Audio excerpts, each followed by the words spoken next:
Contact में रहने से उसका दुख भी तेरा दुख हो जाएगा, उसका सुख तेरा सुख हो जाएगा, उसकी खुशी तेरी खुशी हो जाएगी, उसका गम तेरा गम हो जाएगा। सबसे बड़ी बात है तुम अपने देह से ही कांटेक्ट रख के बैठे, देह से ही अपने को अलग नहीं करते।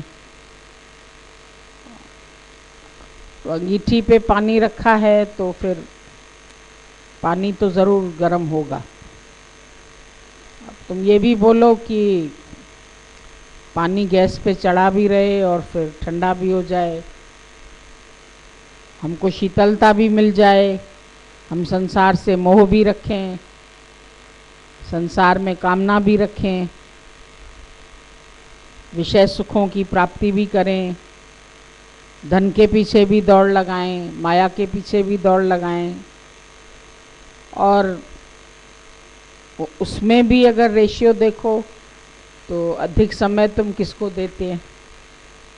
अपने आप से पूछ के देखो, तुम्हारा ज़्यादा टाइम कहाँ जाता है, ज़्यादा मन का लगाव किधर है? मन के लगाव की भी बात है, खाली तन से नहीं जाते हो। तन तो तभी जाता है जब मन उधर है, और जब एक लक्ष्य जो चुन लेता है तो उसके लिए फिर दुनिया में कोई मुश्किल बात नहीं है, कोई काम दुनिया में मुश्किल नहीं है। पर एक ही दिशा में चलो, चाहे धीरे धीरे ही चलो, पर चलो तो एक दिशा में। अगर तुम थोड़ा सा इधर चले, थोड़ा पीछे चले, थोड़ा इधर चले, दाएं चले, थोड़ा बाएं चले, तो तुमको ही कठिनाई होगी, और गुरु नहीं चाहता है कि तुमको कठिनाई हो। इसीलिए तुम अपनी भलाई तुम किस में समझते हैं? तुम्हारा उद्धार किस बात में है? तुम अपने जीवन के लक्ष्य को चुन लो, और उसके बाद ईश्वर का काम है, बाकी सब कुछ वो अपने आप ठीक करता है।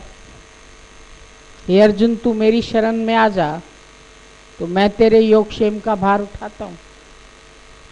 पर हम पूर्ण शरणागत भी नहीं होते, बार बार अपने आप को देह मानते हैं, फिर देह में रह के देह के दुखों का चिंतन भी करते हैं। दुख उतना दुखी नहीं करता है जितना तुम दुख का चिंतन करते। बीमारी उतनी नहीं तुमको परेशान करती है जितना ये ख्याल कि मुझे बीमारी है। बीमारी को तुम पकड़ के बैठते, दुख को तुम पकड़ के बैठते। दुख से छूटने का सबसे सरल उपाय है दुख को भूलना। लेकिन तुम तो 10 साल पहले का दुख भी याद करेंगे, कल जो घटना घटी उसको भी आज ऐसे बताएंगे जैसे अभी अभी घटित हुई। तुम घटना को भी सच मानते, और ज्ञानी 1 मिनट पहले जो कुछ हो गया उसको भूल जाता है, चाहे दुख आया या सुख आया, दोनों को भूलने में ही आनंद है। न वो सुखों को पकड़ के बैठा है, न वो दुखों से घबरा के भागता है, या बार बार दुख का ही चिंतन। जितने लोग आएंगे तुम्हारे पास वो सब तुमको तुम्हारे दुख याद कराते हैं। किसी का पति चला गया तो उसको बार बार याद दिलाते हैं, तेरा पति बहुत अच्छा था, चला गया। तुम्हारा मन भी बार बार याद करता है, मैं विधवा हूँ, मुझे सादा रहना है, मुझे ये कपड़े पहनने, मुझे ये नहीं पहनने, मुझे ऐसे चलना है। आज उनके जिस दिन होगा वो दिन भी तुमको याद रहता है। आज के दिन उनकी बरसी है,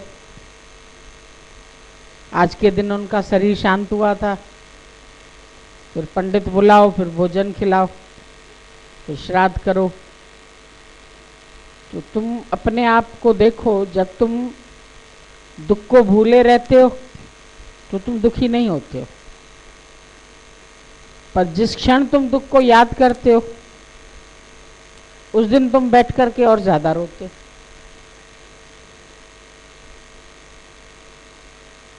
तो चिंतन ही तो तुम्हारे दुख का कारण है। और अगर उस चिंतन की जगह परमात्मा का चिंतन आ जाए, सच का चिंतन आ जाए, सत्संग आ जाए, तुम्हारा जीवन ज्ञानमय हो जाए, निष्कामी हो जाए, तुम्हारे मुख से भजन निकले, संगीत निकले, गीत निकले, अच्छे अच्छे भाव निकले, अच्छी बातें निकले, सबकी भलाई निकले, सबके गुण निकले। दिन भर किसी का अवगुण देखा, किसी की बुराई देखी, किसी का कुछ देखा, फिर उसका चिंतन किया। अब ये सब दुख तो तुम खुद खरीद करते, तुमको दुखी करने वाला कौन है? तुम्हारा ख्याल। अगर तुम्हारा ख्याल तुमको दुखी नहीं करे तो भगवान को भी ताकत नहीं है दुखी करने की। दुख सुख तो शरीर का धर्म है, तो आएंगे। जन्म मृत्यु शरीर का। अब ये नहीं है कि मृत्यु तुम्हारे ऊपर आई, बीमारी के वजह से आई, एक्सीडेंट के वजह से आई, इसके वजह से आई। मृत्यु तो तुम उसी दिन लिखा के आए हो जिस दिन तुमने जन्म लिया। शरीर तो तुम्हारा है ही मरण धर्म, इसका धर्म है मरना। ये बचने के लिए नहीं आया है, ये सोच लो।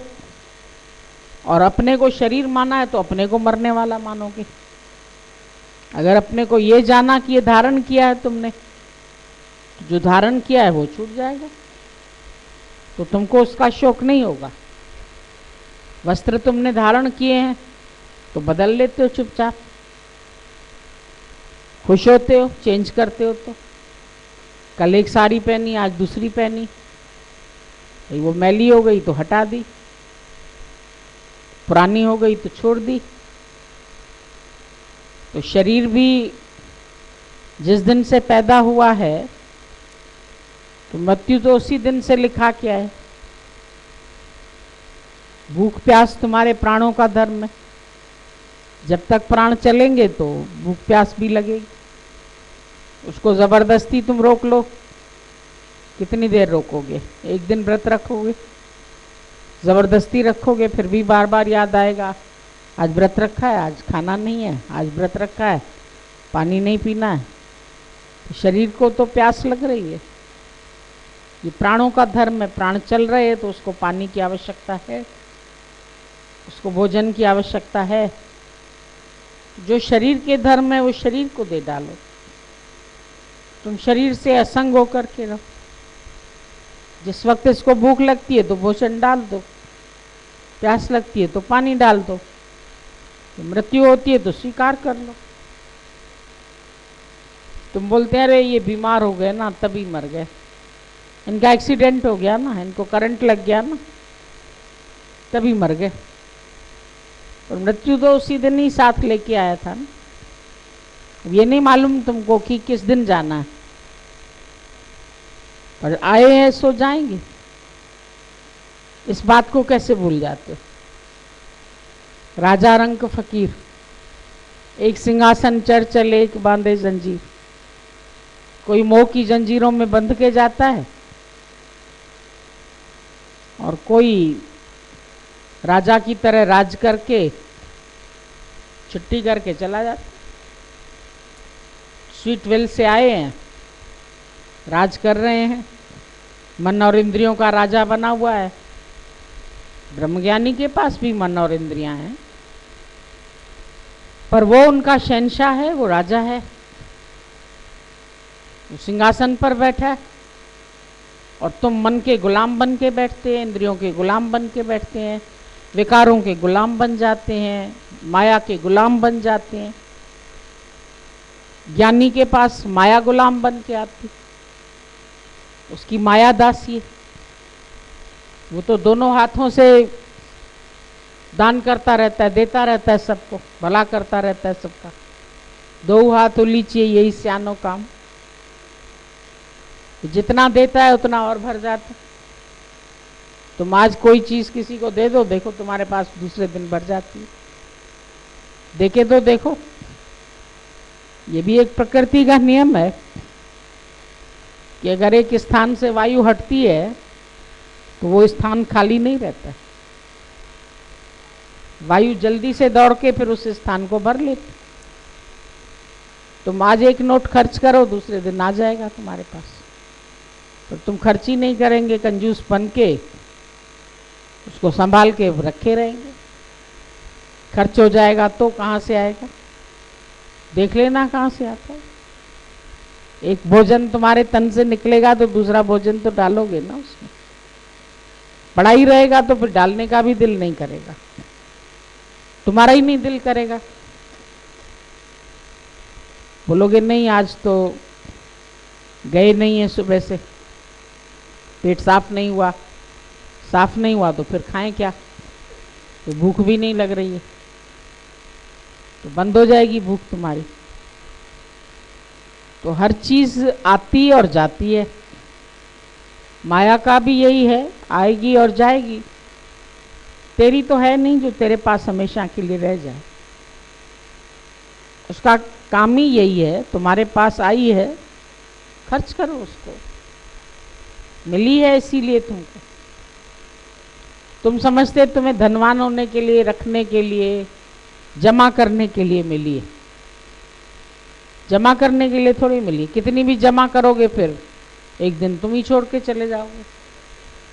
जिस दिन शरीर छूटेगा तो जो कुछ अभी तुम्हारे पास है तो सब तो यहीं रह जाएगा। चाहे एफडी है, चाहे घर है, चाहे परिवार है, चाहे सामान एकत्रित किया है, जो कुछ भी तुमने जोड़ा है।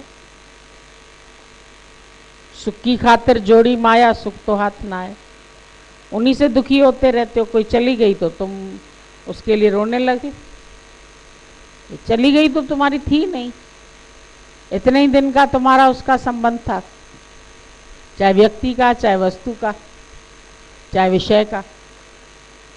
जितने दिन तुम्हारे साथ जिसका संबंध है उतने दिन तक वो रहेगा, और जिस दिन जाना है तो तुम नहीं रोक सकते। अगर उसका प्राण निकल गया तो तुम ही उसको सजा के संवार के उसको भेज देंगे। कहाँ तक रखेंगे? मुर्दे को रख सकते हैं क्या? जब प्राण छूट गए तो तुमको भी उसको रख नहीं पाओगे, छोड़ना ही पड़ेगा। तन भी एक दिन छूटेगा, ये भी तुम सब जानते हो। फिर इस तन के मान में, अपमान में, बातों में उलझते क्यों?